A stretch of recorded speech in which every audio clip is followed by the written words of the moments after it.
हम और आप सभी जानते हैं कि नवरात्रि के पर्व में मां दुर्गा की बड़ी श्रद्धा से पूजा की जाती है। नवरात्रि में प्रत्येक भक्त बड़ी भक्ति और समर्पण के साथ मां दुर्गा के 9 अलग-अलग रूपों की पूजा करता है। एक वर्ष में 4 नवरात्रि आती हैं, जिनमें से 2 गुप्त और 2 प्रत्यक्ष होती हैं। इस साल की चैत्र नवरात्रि 22 मार्च 2023 बुधवार से शुरू हो रही है और 30 मार्च 2023 को समाप्त होगी। नवरात्रि के पहले दिन यानी चैत्र शुक्ल पक्ष की प्रतिपदा तिथि पर कलश स्थापना के साथ देवी आराधना शुरू हो जाती है। नवरात्रि के 9 दिनों तक व्रत रखने के कुछ नियम होते हैं, जिसका पालन करना बहुत ही जरूरी होता है। नवरात्रि में भी व्रत के प्रकार होते हैं और कुछ विशेष नियम जिनका ध्यान रखना आवश्यक होता है। आइए जानते हैं क्या हैं नवरात्रि व्रत के प्रकार और व्रत के नियम। सप्तरात्र व्रत, यह व्रत प्रतिपदा से सप्तमी तक रखा जाता है। इस प्रकार से व्रत करने से संपूर्ण फल की प्राप्ति होती है।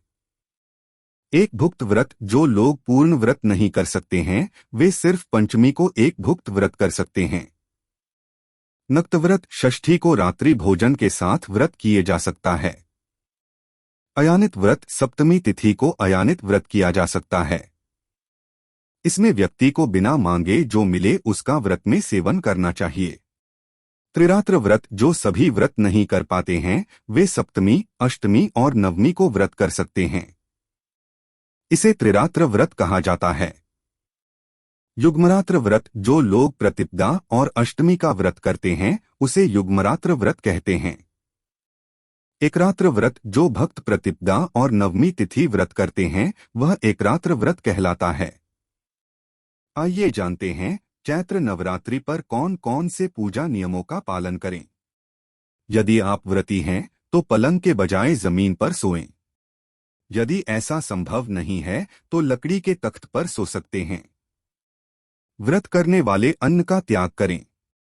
सिर्फ फलाहार या कूटू खा सकते हैं। व्रत करने वाले को ब्रह्मचर्य का पालन करना चाहिए। व्रत करने वाले को काम, क्रोध, लोभ और मोह से दूर रहना चाहिए। व्रत करने वाले व्यक्ति को झूठ बोलने से भी बचना चाहिए और सत्य का पालन करना चाहिए। इसके साथ ही व्रती मन को संयम में रखें और अपशब्द भी बोलने से बचें। व्रत रखने वाले व्यक्ति को सभी प्रकार के तामसी भावों का त्याग करना चाहिए।